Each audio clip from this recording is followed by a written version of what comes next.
O'rtoqlik 2 qavatli deyarli yangi uchastkamizdan sotuvga chiqardik.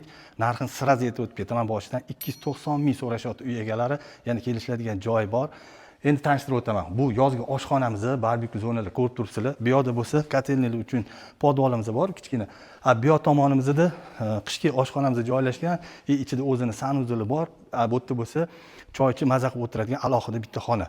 O'rtoqlar uyimizda umumiy 7 ta xonasi bor, 4 ta sanuzdan iborat. Endi bu yoq tomon tanishamiz.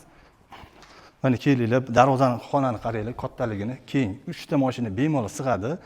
Bu yoqda yotoqxona kattalar uchun joylashgan, bu yoqdan kirsa ham bo'ladi, nari tomonda ham kirsa bo'ladi. Ichida o'zini sanuzuli bilan основной eshigimiz mana bu yoqdan hisoblanadi.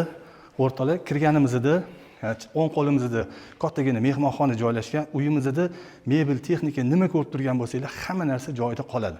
Birinchi qavatimizda 3 ta xona bor.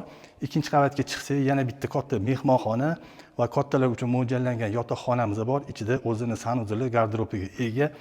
Bolalarimiz uchun mo'ljallangan yana 2 ta xonamiz bor. Alohida undan tashqari yana sanuzullarimiz joylashgan. O'rtoqlar, uyimiz 3 sotuvdan iborat. Narxi keladigan bo'lsa, boshida aytib o'tib ketdim. 290 ming so'rashyapti, kelishiladigan joyi bor. Mahallani ko'ringlar. Biram chiroyli, asfalt qilingan zo'r mahalla. Lokatsiyasiga keladigan bo'lsak, Qibrayda joylashgan, Qibray tumani. Orientirimiz Fresh bozordan 400 metr tepalikda.